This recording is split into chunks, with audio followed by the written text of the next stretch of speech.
Bienvenidos a Economía en Corto. Yo soy Patricio y voy a estar con ustedes a lo largo del día de hoy. Economía en Corto pretende analizar temas relacionados con la economía mexicana, con reflexiones que resultan interesantes y motivantes para nuestro auditorio. Ante la situación sanitaria que ha vivido el mundo por la COVID-19, nuestro análisis económico parte de este evento que ha remodelado la economía de todos los países. Esta vez hablaremos de las reformas a la democracia en México, un tema que está sobre la mesa de discusión política y que levanta opiniones muy opuestas. ¿Pero qué tiene que ver la democracia con la economía? Ahora mismo lo descubriremos. Bienvenidas y bienvenidos. El día de hoy en el estudio de Economía en Corto nos acompañan José Manuel Musaleno, estudiante de Ciencia Política en la Universidad Autónoma Metropolitana. Bienvenido. Un honor estar aquí. Saúl Castañón, politólogo por la UNAM. Bienvenido. Patricio, gracias. Y Juan David Hernández de la Paz, licenciado en Economía. Bienvenido. Hola, ¿qué tal? Un gusto. Gracias a ustedes por estar el día de hoy con nosotros. El gobierno actual considera que el Instituto Nacional Electoral, el INE, no es imparcial, en su visión y en su actuar. A partir de esta premisa es que busca realizar una reforma estructural a dicha institución. La primera pregunta que les quiero hacer, y quiero empezar contigo, David, es ¿cómo afecta la percepción de la democracia en México y de sus instituciones a la economía de nuestro país? Bueno, principalmente, Patricio, el hecho de que haya procedimientos electorales, de acuerdo a los momentos, da pie a que la ciudadanía tenga la oportunidad de cambiar un gobierno, de cambiar estrategias, políticas públicas, de tener o consolidar un proyecto que vaya de acuerdo a las necesidades de la sociedad. Tenemos grandes retos económicos, en salud, en educación, y por supuesto que la ciudadanía tiene que buscar una alternativa distinta a lo que está viviendo para, al final de cuentas, tener soluciones. En ello va enfocado, se relaciona, por supuesto, el tema de procesos electorales, el hecho de que se le dé la oportunidad a otras personas de ocupar cargos públicos y que en su hacer o su quehacer político, pues implemente cierto proyecto y lo ponga en marcha. Para ti, Saúl. Mira, yo parto del origen. La gente quiere participar, pero no necesariamente tiene los elementos para poder participar. ¿Qué sucede? Que cuando tú, como autoridad, no das esos elementos de manera pedagógica, sucede que tenemos un canal del Congreso que no tiene una audiencia real más allá de los asesores legislativos, más allá del círculo rojo político, pero que la gente no lo ve porque no le entiende, aunque sea interesante, aunque tenga muy buenos conductores, aunque esté muy actualizado, pero cuando las personas no entran en esta dinámica pedagógica de entender lo que está sucediendo, las cosas no se transforman, las cosas no avanzan. ¿Por qué? Porque no hay participación de la ciudadanía. Y eso afecta a la economía nacional. Sí afecta a la economía nacional. ¿Por qué? Porque es un todo. Es decir, todos influimos. ¿Por qué me voy a la parte de la ciudadanía? Porque la economía nacional está implicada también en la microeconomía, es decir, la economía de las familias. Si alguien se ve involucrado en la toma de decisiones de su país y parte de ello para ir a comprar las tortillas y decir, hay una reforma o hay algo que está sucediendo en el gobierno, hay algo que está pasando en mi país a nivel nacional que me va a afectar en la compra de este bien, van a pensar y repensar lo que está sucediendo. Para ti, Manuel.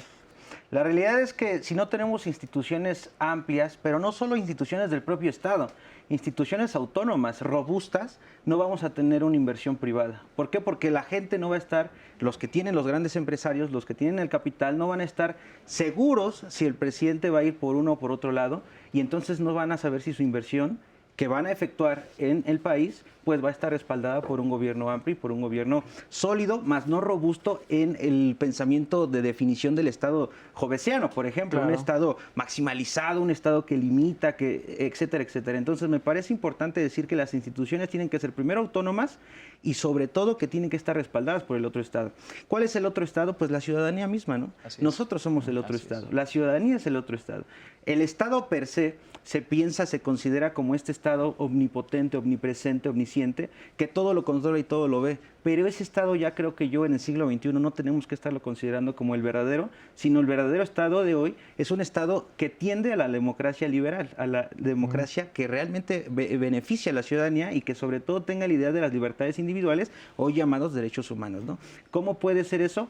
que ayude a la economía, porque un Estado consolidado con la mancuerna de las instituciones autónomas van a salvaguardar la propiedad privada, que al final del día es eso el capital, y la inversión va a estar ahí. Exacto. Y Manuel, me quiero quedar contigo y preguntarte, ¿cuáles son los argumentos del actual gobierno para descalificar al INE?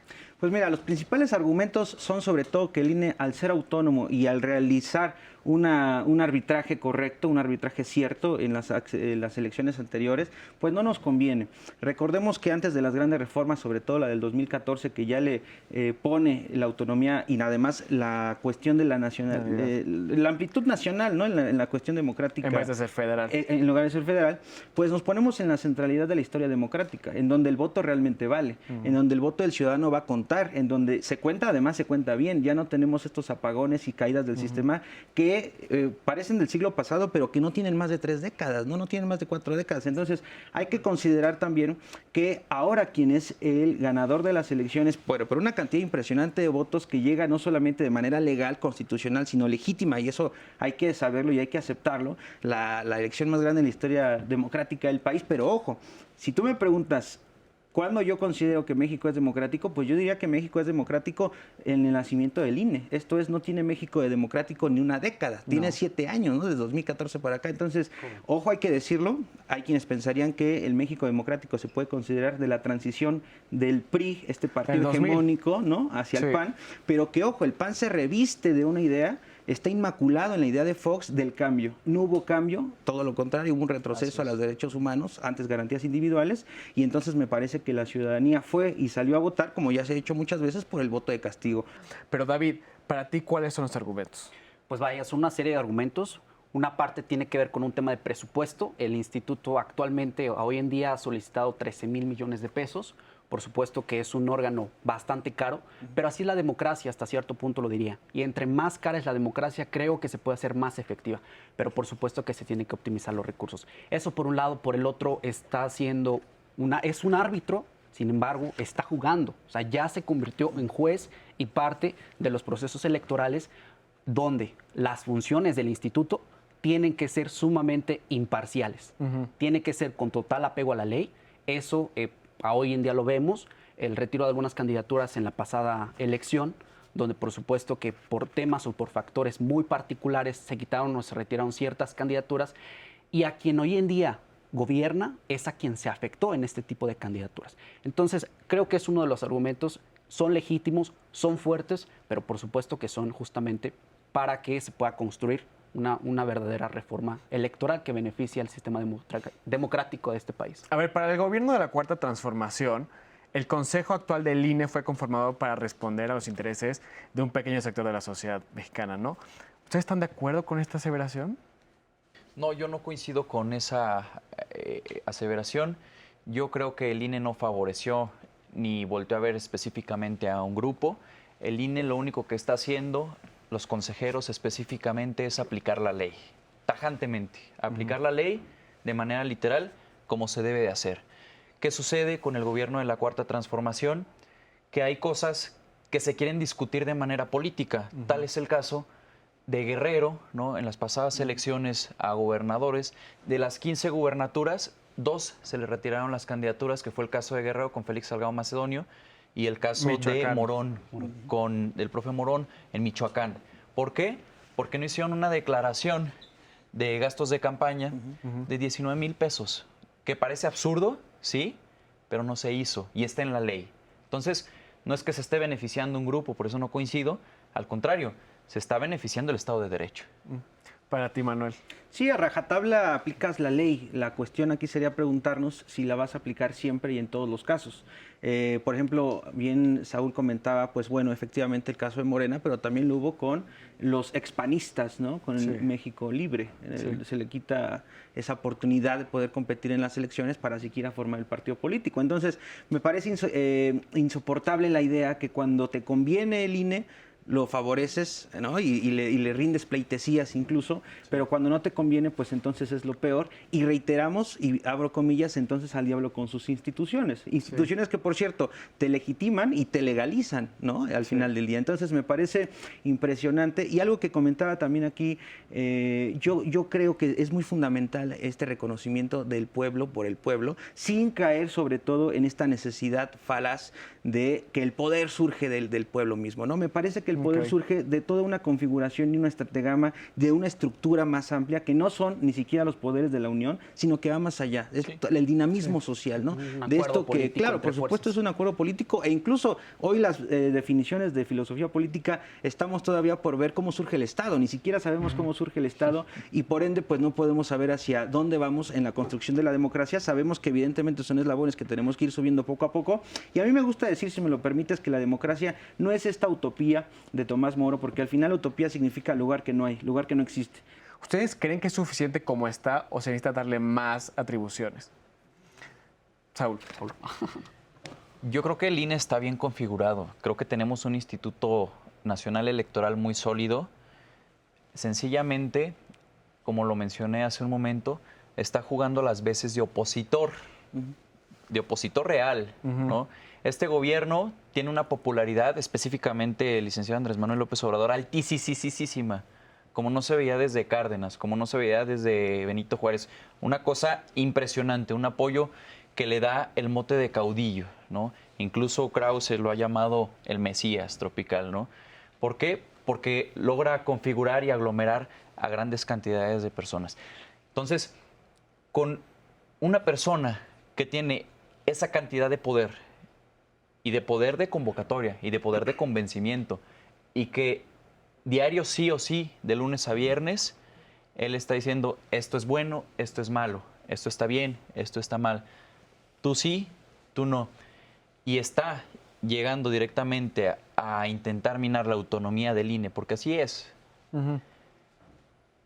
¿Qué provoca todo esto? Lo que provoca es que el INE no pueda avanzar como debería, ¿no? ¿Por qué? Porque a final de cuentas tienes a los ciudadanos encima. ¿Qué sucedió? Retomando otra vez el caso de las gubernaturas que se retiraron. Hubo un plantón de varios días afuera del INE, hay que recordarlo. Pero ¿cómo nació el INE? Pues mismo Félix Salgado Macedonio, hay que recordar, cuando le hacen el fraude, lleva las boletas que las estaban quemando en Guerrero, lleva las boletas a la Cámara de Diputados y las echa y dice, vean, aquí está la democracia. Y a raíz de ese suceso es cuando se crea el Instituto Nacional Electoral, junto con muchos más, ¿no? Claro. Pero es como se va configurando. Y ahora es el mismo Félix Salgado Macedonio quien convoca y dice, vamos a desaparecer al INE, ¿no? Sí. Para ti, Manuel. No, pues lo que dice Saúl me parece muy interesante, sobre todo en esta interacción, en este dinamismo social que existe con respecto a cuando nos conviene y no nos conviene, reitero. Ya lo planteaba, ¿no? Desde hace muchísimos años en una novela magistral, El Gato Pardo, ¿no? De ahí surge esta idea del gatopardismo en la política. A nivel internacional, Giuseppe Tomasi de Lampedusa nos dice que todo cambie para que nada cambie. Al final del día, hoy tenemos un proceso completamente distinto de lo que fue el siglo XX con el PRI, ¿no? Ya mucho se ha dicho, efectivamente, que este poder hegemónico, ¿no? Del que, por cierto, Octavio Paz no estaba tan de acuerdo cuando Vargas Llosa vino a decirnos que era un PRI hegemónico, que tenía todo el poder. Octavio Paz reculó al respecto, pero bueno, también Octavio Paz se equivocó mucho y hay que decirlo también. Pero lo importante del día de hoy, que quisiera quedarme antes de pasar a lo de los soples, que me parece todavía mucho más interesante por el tema de la fiscalización, es cómo vamos a entender la democracia los ciudadanos y cómo vamos a entender nuestra participación, porque, ojo, aquellos que hoy tienen el poder son representantes de nosotros, los que los hemos elegido, son representantes de la nación, del pueblo, no son representantes de un cúmulo de personas que están comulgando con sus propios ideales. Sí. La política mexicana tiene mucho de pragmática, pero también mucho de ideológica. Es la política, eso es la política. Al final del día, en principio, la política tendría que dirimir los conflictos en una definición básica, ¿no? La política es aquella herramienta, aquel instrumento, aquel bártulo que dirime conflictos. Hoy la realidad es que la política parece que no dirime conflictos y que incluso va contra el propio árbitro electoral. Eso me parece completamente desatinado por parte de quien hoy está al frente del Ejecutivo y tal vez de algunos legisladores que van a aportar a la reforma político-electoral en materia justamente del propio Instituto Nacional. Bueno, ¿y ustedes qué opinión tienen de la actuación del INE en nuestras elecciones y democracia en general? Los invitamos a participar en nuestras redes sociales que aparecen en pantalla. Vamos a una pausa y volvemos a Economía en Corto. No le cambie. La iniciativa de reforma constitucional en materia electoral propone una nueva forma de organizar las elecciones, revisar y cambiar el papel de los consejeros del INE y de los magistrados del Tribunal Electoral, las facilidades para que todos puedan participar sin candados, que se pueda ejercer con libertad el derecho a elegir para consolidar una auténtica democracia.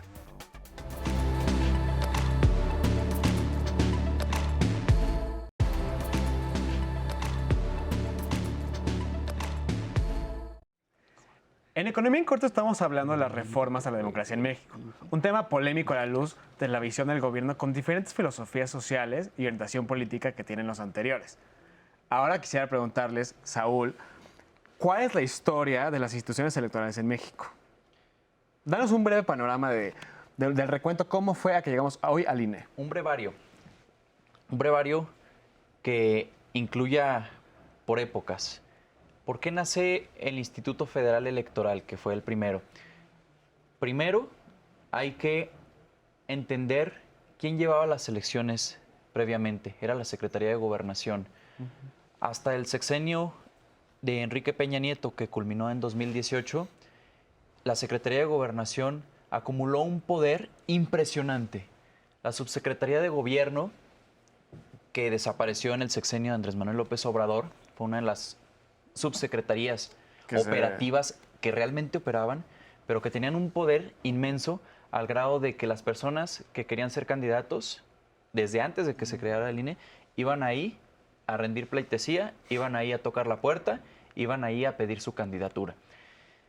A raíz de una serie de coyunturas que llevaron a una eclosión social al nivel de la molestia, de la violencia, de que la gente ya no creía en cómo se llevaban a cabo las elecciones, de que había una serie de inconformidades. Digo, partamos del hecho de la presidencial de 1988, ¿no? Donde se cae el famoso sistema, que por cierto tenemos a la persona responsable en este momento en el gobierno de la Cuarta Transformación, porque ya se le limpiaron los pecados. ¿Qué sucede? Se cae el sistema, la Secretaría de Gobernación es la responsable, José Newman es el que opera toda esa parte, pero el responsable era este personaje, ¿no? Que todos conocemos el nombre, Bartlett. A raíz de eso, comienza a darse una serie de manifestaciones en las calles, una serie de manifestaciones en las personas que querían ser candidatos, pero que decían, no hay manera con este sistema, que nos lleva a los años 90, cuando se crea el Instituto Federal Electoral. Posteriormente, se llega al año 2000, ¿no? En la primera elección donde hay alternancia, gana el PAN, pero en realidad no hay una alternancia de régimen como tal, ¿no? Una alternancia del que hacer las cosas. Entonces, llega 2006, Andrés Manuel pierde la elección por un margen sumamente pequeño, menos de 3%, ante Felipe Calderón. ¿Y qué sucede? Que Andrés Manuel se encarga de golpetear al instituto. Lo golpetea, a lo que nos lleva a una serie de reformas, una serie de reformas político-electorales a través del ámbito legislativo. En el 2014 pasa la reforma político-electoral y transforma el instituto en el Instituto Nacional Electoral, que es el que conocemos el día de hoy, un instituto con mucho presupuesto, un instituto con mucho prestigio, un instituto que tiene una capacidad operativa impresionante, impresionante. David, quiero que tú me expliques más a detalle a nuestro auditorio un poco más las reformas político-electorales que estaba comentando Saúl, para que hoy llegáramos a tener el INE robusto que tenemos. Pues prácticamente, o sea, respecto al tema de la institución como tal, este órgano, pues vaya, se ha ido transformando de acuerdo al tiempo político, al contexto que se requiere, pero a nivel país hemos tenido reformas muy trascendentes, por ejemplo, la de 1953, donde se le dio la oportunidad, el derecho a las mujeres de votar y ser votadas. Ese tipo de reformas son las que se han ido construyendo a base de la sociedad. Como tal, el organismo que actualmente vemos se le ha dotado de funciones, obviamente, de esta capacidad que tiene, el hecho de involucrarse en las candidaturas, en el tema de votación, el que también funja como un actor principal para evitar que el crimen organizado incide en las elecciones, que se inyecte presupuesto al mismo. Entonces, de alguna manera sí se ha fortalecido en este tránsito. Obviamente nos ha costado muchísimo la construcción de este órgano autónomo, como bien lo mencionó Saúl, en 1990 se convierte en IFE, obviamente se quita esta atribución a la Secretaría de Gobernación, que de alguna manera, por supuesto que iba a tener influencia el país, el gobierno, perdón, que estaba arriba, o de quien dependía, obviamente, la Secretaría de Gobernación, iba a tener una línea directa, y esto es lo que ha estado impulsando a que se tenga completamente esta desvinculación entre quien hoy ocupa un poder y un órgano que está llevando a cabo y es árbitro en los procesos electorales, pues a hoy en día. Manuel, ¿qué otra reforma ha sido fundamental para que el INE existiera? Sí, bueno, en materia de tiempos, de años, ¿no? Fundamentalmente en el 87, cuando se le dan poco más de 50 y tantas atribuciones directamente ya a este órgano. En el 90, por supuesto, 93, 94, ¿no? Justamente en el 2007 y 2014, que ahí es donde muchos principian esta idea de que, bueno, ya hace falta una nueva reforma en esta materia, porque 2007, 2014, 2021 sería antes de llegar a la próxima elección presidencial. Sin embargo, yo no considero que sean los tiempos ahora. Okay. En el ahora inmediato creo que tengo mis reservas, pero quisiera comentar al respecto sobre también la carga que se le impone al INE para hacer no solamente elecciones, sino también, por ejemplo, en la expedición de las propias credenciales, claro, en la identidad nacional, ¿no? Entonces, tiene demasiadas facultades, por eso la cuestión del presupuesto, pero hay que tener también en consideración una cosa. Tenemos tal cantidad de partidos políticos de distintas ideologías, de distintos colores, de distintas ramas.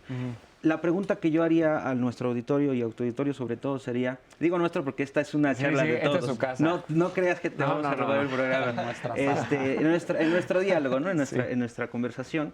Le pregunto al auditorio, efectivamente, si a mayor número de partidos políticos es igual a mayor representación o a mayor representatividad. No. La respuesta efectivamente es que no, y el caso ejemplar pues es Brasil, ¿no? Con una cantidad exorbitante de partidos políticos no tienes el número de representatividad que se buscaría.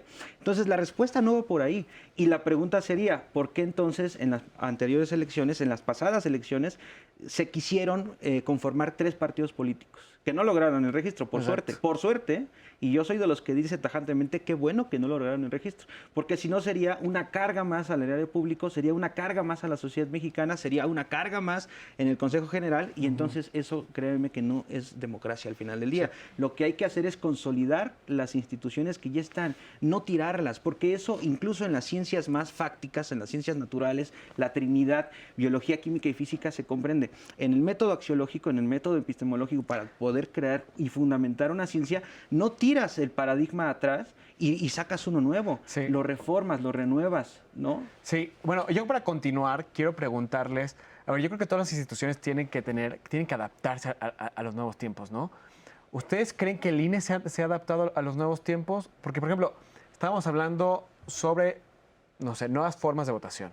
En distintos países existe la votación por correo, la votación electrónica y la votación anticipada. Hoy en día en México existe la votación electrónica, pero apenas. Sí, Ahí vamos. una parte. Ahí vamos, pero muy atrasados. Entonces, Saúl, ¿tú crees que el INE se debe de actualizar? ¿Cómo crees que se debería actualizar al siglo XXI? Yo creo que debería de tomar el ejemplo de países que ha funcionado en materia electrónica, sobre todo por un tema de economía, ¿sabes? Es una primera inversión que te va a costar, que después vas a tener que estar actualizando, no necesariamente quitar una y poner otra, y partiendo de ahí, garantizar que puedan participar todos y todas, ¿no? Vivimos en un país donde todavía hay pueblos que no tienen luz, Sí. vivimos en un país donde la gente no necesariamente habla el castellano, ¿no? Donde hablan sus lenguas indígenas, lo cual es completamente respetable y honorable, pero que el Instituto Nacional Electoral no está volteando a ver para allá, ¿no? Entonces, vivimos en un país donde siguen votando los muertos, ¿no? De que necesita actualizarse completamente, necesita invertirle en tecnología. ¿En qué más, David? Pues vaya, esta parte tiene que, en efecto, tomo algún comentario de Saúl. El INE, por supuesto, que sabe que tiene una pluralidad en la sociedad tremenda, multicultural, personas que por supuesto tienen capacidades diferentes, también al final de cuentas también se tiene que estar actualizando el hecho de que esté aplicando o que esté incluyendo a estos sectores que hasta cierto punto son vulnerables, por supuesto que se tiene que ir actualizando. Yo diría, el hecho de que el instituto presente un proyecto de tecnificar, implementar tecnología, bueno, va a meritar un mayor presupuesto y, pues, por supuesto, el país no tiene esa adaptación porque ya hay rincones en los que se requiere que la ciudadanía participe, pero por supuesto que no tiene el acceso a estas herramientas tecnológicas. Por supuesto que se tiene que adaptar o de alguna forma sectorizar el propio país de cuáles son las necesidades y requerimientos que necesita la sociedad, particularmente en los estados, en los municipios más recónditos de este país, y en esa parte, por supuesto que se tiene que estar actualizando. Tiene que aceptar que tiene una pluralidad y lo ha hecho. De hecho, en gran parte, el tema de una paridad de género, que hoy en día lo celebro, un 50% en el Congreso de mujeres, 50% de hombres. Entonces, se ha adaptado a las exigencias de la sociedad. También le ha brindado la oportunidad a personas con alguna discapacidad.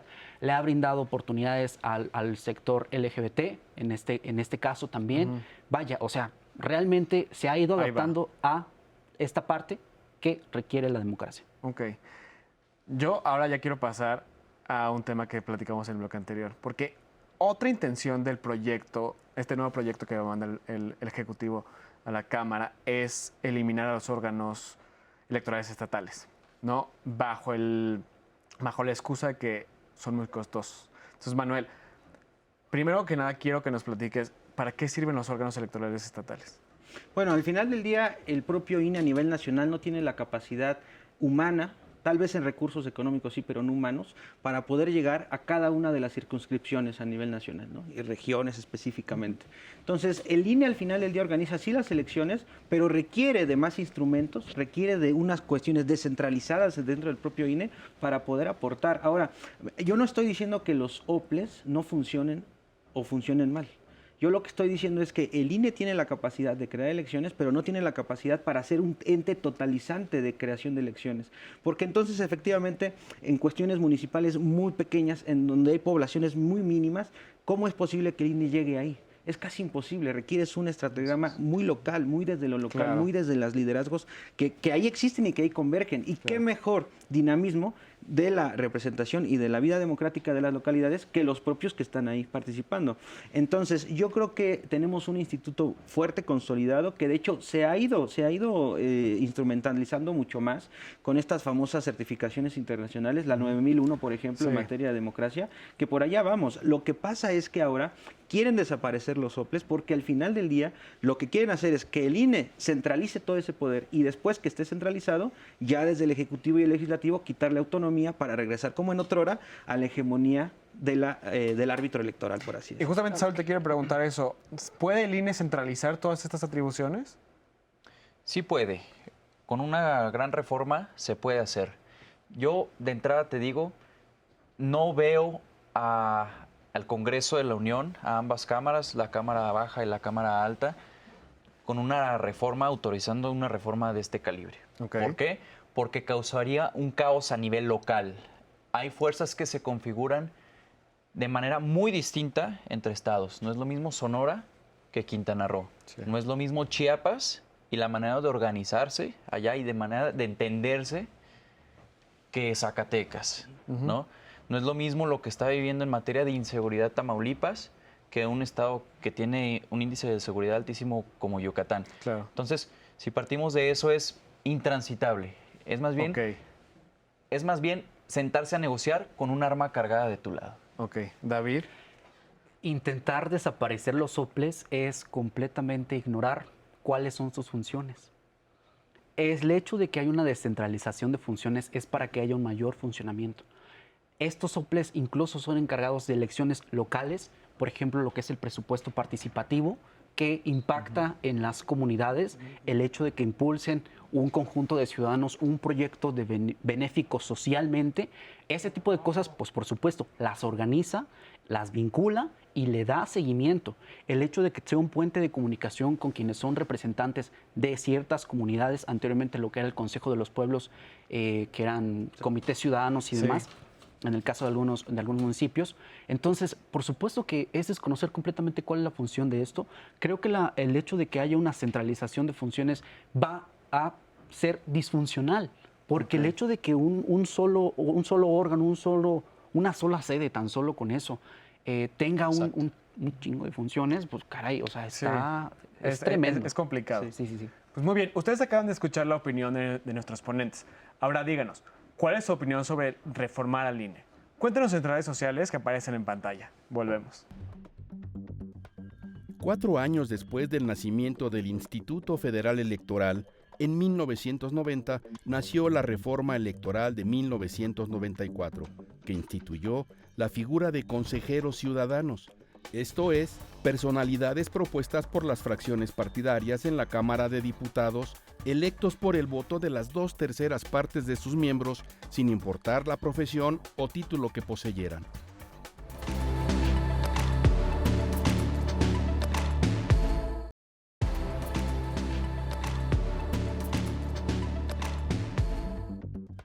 La figura de la representación proporcional en México surge en 1977, a partir de la reforma política impulsada por el presidente López Portillo, para dar voz a aquellos partidos que no pudieran alcanzar curules y, en consecuencia, no estuvieran representados en el Congreso.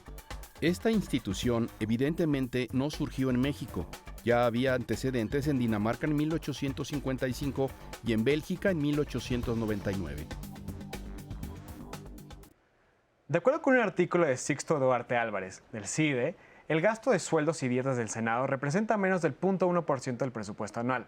El ahorro por la reducción de senadores no alcanza a repercutir considerablemente el presupuesto. En ese mismo artículo dice que eliminar diputados y senadores plurinominales sería cortar la representación democrática de los partidos. Ahora bien, Saúl, ¿cuáles son los efectos que tiene la democracia representativa en la sociedad?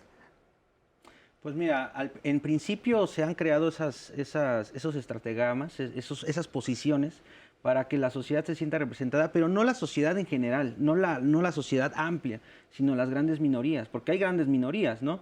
No podemos hablar de unas sin respecto de las otras. No quisiera incluso enunciar algunas porque dejaría a muchas otras de fuera. Entonces, las minorías tienen que estar representadas, pero en la realidad.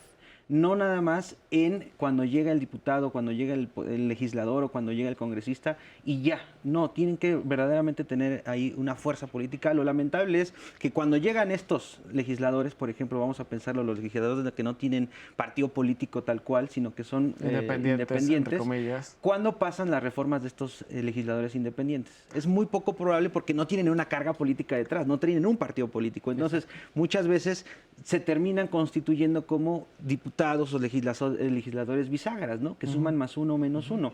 Yo creo que son funcionales todos los diputados y todos los senadores. Es muy hermosa la idea de que se quiten, pensando en cuánto nos vamos a ahorrar, pero en realidad la pregunta de fondo es si son los números, si son los 500 y 128 senadores o si va más allá, si el tratamiento va más allá de lo económico. Me parece que más bien tenemos que tener cuidado desde los partidos políticos. Una tesis de Ziblatt y Levitsky en Cómo mueren las democracias lo plantea. ¿Por qué llegan pésimos diputados? ¿Por qué llegan pésimos representantes del pueblo? ¿Por qué llegan pésimos políticos? Simple y llanamente, la tesis de Ziblatt y Levitsky, porque no tenemos fuertes partidos políticos, no tenemos filtros que justamente permitan llegar a los mejores. Llegan los más famosos, aunque no los más artistas en el poder, en este sentido. El arte del poder, pero no el arte de la insaciedad por el poder. Ojo, el arte por el poder es saber estar ahí, saber representar. Las 3 cuestiones básicas del orador de Cicerón: saber cómo decirlo, saber qué decir y saber cuándo decirlo, en la conjunción que se quiera. Entonces, ese es el planteamiento. Son importantes los números, sí, pero más importante es reconocer que no nada más es la cuestión numérica de fondo. Lo más importante es saber que la representatividad es lo fundamental en una vida democrática, y si ello lo pasamos al campo de la toma de decisiones, pues evidentemente vamos a construir una entelequia que después nos resulte en una democracia cierta, ¿no? Claro. David. En esa parte, pues, cabe señalar, o sea, remontémonos a la historia. A partir de cómo aparecen esta representación proporcional plurinominales, fue justamente una reforma de José López Portillo. Fue para darle voz y voto a las minorías, efectivamente, y creo hoy en día son y deben de ser un factor que incida en la vida pública y política de este país. Efectivamente, retomo un comentario tuyo. El hecho de que haya ciertas posiciones de los plurinominales, en donde actualmente hoy podemos conocer que estos espacios de representación proporcional son ocupados por figuras de relevancia, pues es ahí cuando te das cuenta que realmente por quiénes está ocupado. A veces ni siquiera tienen los estudios suficientes, no tienen esta capacidad. ¿Por qué? Porque al final de cuentas llegan por este medio. Yo creo que la representación proporcional es buena, porque al final de cuentas te crea ciertos equilibrios. Finalmente el Congreso, el Poder Legislativo, es un contrapeso ante el Ejecutivo Federal y hoy en día se debe fortalecer más que irlo mermando. Saúl, ¿la democracia representativa trae algún beneficio a la sociedad? Sí, sí, por supuesto que sí. A ver, de entrada, si no hubiese democracia representativa, ¿sería democracia directa o sería un totalitarismo o sería algo que no funciona hoy en día? El hecho de que tengamos diputadas y diputados y diputades plurinominales, como ahora el caso de 2 mujeres trans. Son las primeras 2 mujeres trans en llegar al Congreso en toda Latinoamérica. Le da acceso justamente a minorías que de otra manera no serían escuchadas. Entonces, no podemos desaparecer, no debemos apostarle a desaparecer. Hay que apostarle a ponerle candados, ¿no? Como las acciones afirmativas. ¿Qué fueron las acciones afirmativas? Vamos a tener diputados migrantes, vamos a tener diputados de la comunidad LGBTTIQ, vamos a tener diputados jóvenes, vamos a tener diputados indígenas. Entonces, Cubrir ciertas cuotas. pero con candados, porque Sí. después llega cualquier persona y dice, yo soy indígena. Exacto.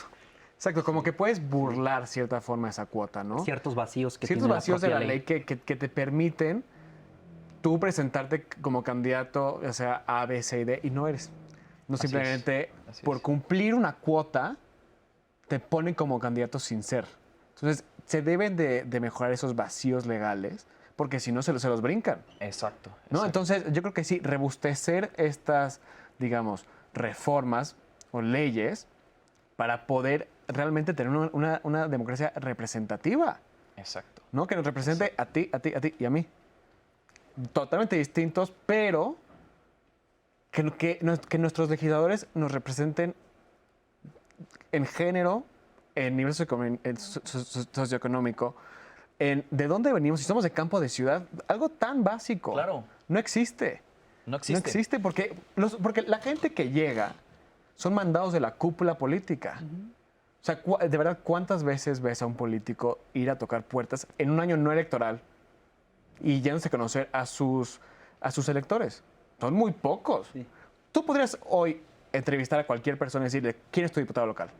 ¿Quién es tu diputado federal? ¿Quién es tu senador? Y no van a saber. Así es. Falta educación política en este país. Justamente ahí en esa parte también es una utopía. El creer que el hecho de que se disminuya, se ahorra un gran presupuesto, estamos hablando de 200 millones de pesos, hablándose del Congreso, porque en promedio se gastan 1 millón por diputados, y que con esos 200 millones se arreglan los problemas de este país. Pues por supuesto que no. Sí se tienen que poner candados, yo creo que incluso los plurinominales pueden entrarle a, mucho se ha dicho de que no llegan legítimos porque no cuentan con votos, no cuentan con un respaldo ciudadano, le deberían de entrar a la elección de una forma. ¿Por qué no? Al final de cuentas, cómo se reparten las curules plurinominales es de acuerdo a la votación, el número de votos que se tiene en cada partido. David, ¿y cuál dirías que es el costo-beneficio de la representación proporcional en las cámaras? En esta parte te genera, por supuesto, un balance dentro de la propia Cámara, Ok. te obliga a crear acuerdos y que realmente las iniciativas o reformas que vengan por parte del Ejecutivo Federal pasen directamente. Un gran problema que se tiene hoy en día es que tú ingresas a la plataforma del Congreso, ingresas al perfil del diputado, revisas las iniciativas presentadas y la mayoría se encuentran en espera en comisiones. Y pasan únicamente las que tienen una línea directa, las que están impulsadas por quien es el coordinador parlamentario o por quienes vienen por parte del Ejecutivo Federal, que bueno, al final de cuentas hay ciertas propuestas. Pero ahora quiero agregar un tema económico, que es el costo que nos salen estos diputados y senadores plurinominales. Entonces, quiero que lo metan en la balanza del costo-beneficio, Saúl. Yo creo que el sueldo de los diputados, no solamente de los plurinominales, sino en general de todos los diputados, ellos tienen un salario que comparado con el salario promedio del mexicano es un salario alto, ¿no?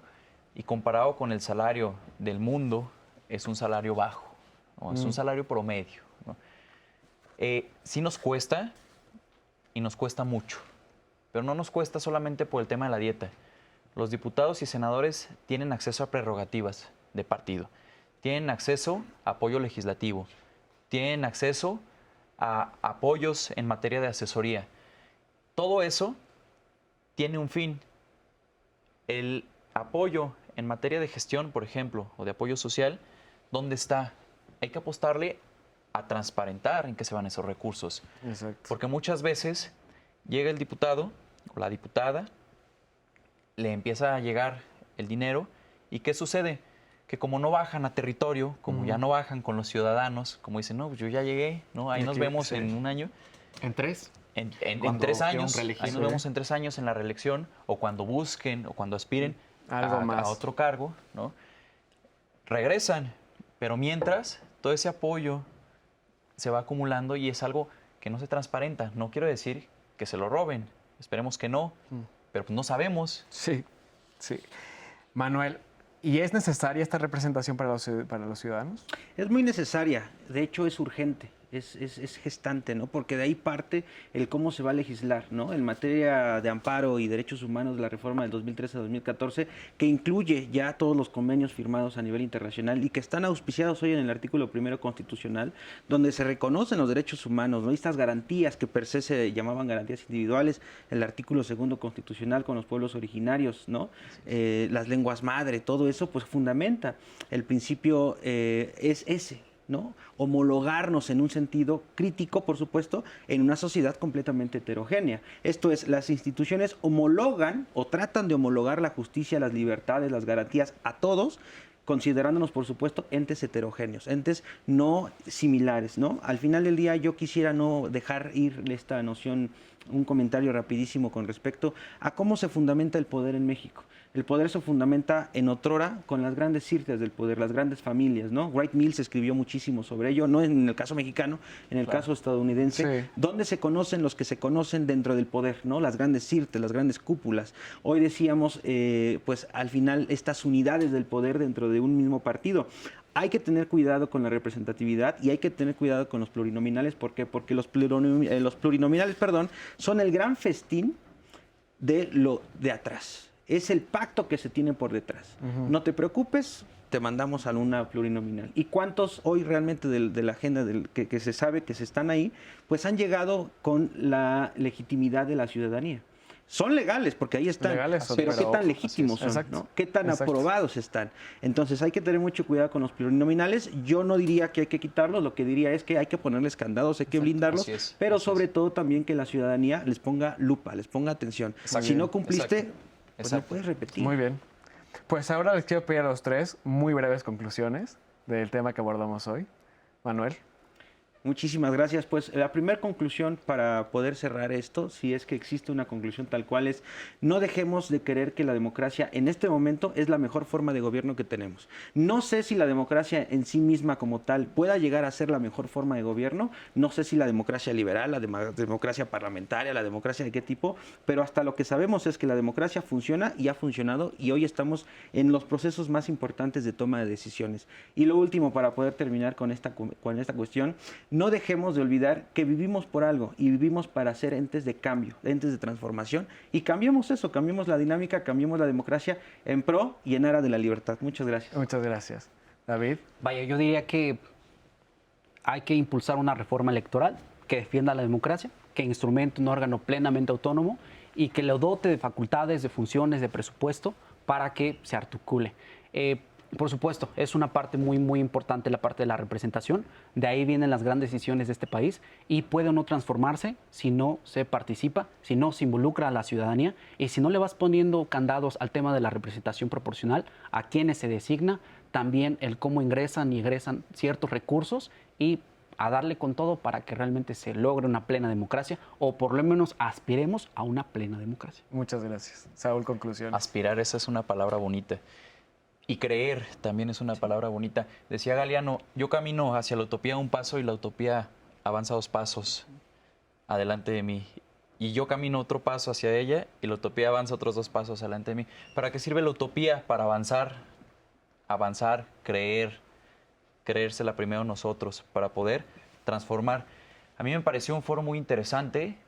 Yo creo que estos temas se deben de discutir sí o sí.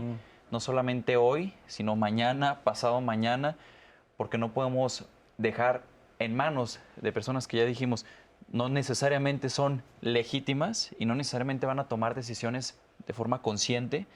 Muchas veces no saben ni lo que votan, ¿no?